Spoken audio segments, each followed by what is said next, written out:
Bueno, buenas tardes. Hoy vamos a hablar de un tema un poco particular, es medio específico, pero es interesante porque es fácil de comprender y fácil de memorizar. Vamos a hablar específicamente sobre lo que es la poliglobulia. Básicamente, la poliglobulia es, eh, o se define como el aumento de la masa eritrocitaria o en su efecto el aumento del hematocrito. ¿Sí? Recordemos que el hematocrito es el volumen que ocupan los glóbulos rojos, ¿no? Este, ¿Por qué diferencio masa eritrocitaria de hematocrito? Ahora lo vamos a ver. Es decir, no siempre la poliglobulia se caracteriza por un aumento de los glóbulos rojos, ¿sí? Por eso es importante destacar dos conceptos, que es la eritrocitosis relativa y la eritrocitosis absoluta.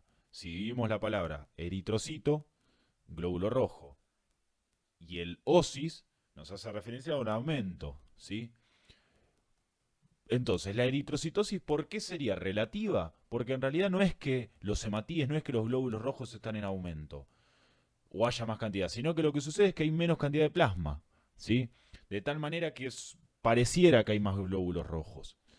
Una de las causas puede ser un aumento de la presión hidrostática dentro del capilar, dentro del vaso sanguíneo, que genere que haya una salida del plasma, ¿sí? Y al haber una salida del plasma se acumulan los glóbulos rojos adentro del vaso y hablamos de una eritrocitosis relativa, que puede agravarse en pacientes que tengan hipertensión arterial, que estén consumiendo diuréticos, por ejemplo.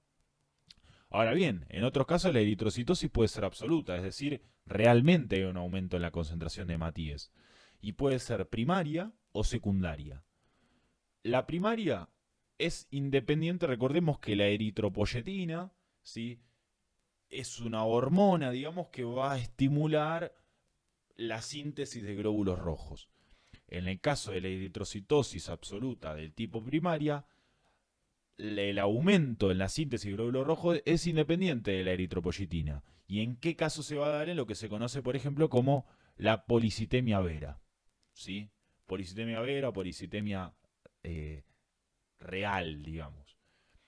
Ahora bien, en otros casos sí va a ser secundaria A. Y por ejemplo, secundaria a un aumento de la eritropoyetina, ¿sí? Generando una eritrocitosis. ¿En qué casos? Cuando haya neoplasias renales, enfermedades renales, aumento, digamos, de los andrógenos, hepatoscarcinomas. Hay que tener en cuenta que no siempre es algo patológico y a veces puede ser que sea algo fisiológico, ¿sí? ¿Cuándo va a ser fisiológico? Cuando haya un nivel bajo de oxígeno en sangre, una hipoxemia. Entonces, ¿qué va a suceder? Al haber niveles bajos de oxígeno en sangre, a modo de compensar, nuestro cuerpo va a sintetizar más glóbulos rojos, ¿sí? Porque recuerden que los glóbulos rojos transportan ese oxígeno. Entonces, en algunos casos, esta eritrocitosis va a ser fisiológica, va a ser un modo de compensar. En definitiva, entonces, esto es lo que se conoce como poliglobulia. Y lo vamos a dividir en eritrocitosis relativa y eritrocitosis absoluta. Eso es todo y espero que les haya servido.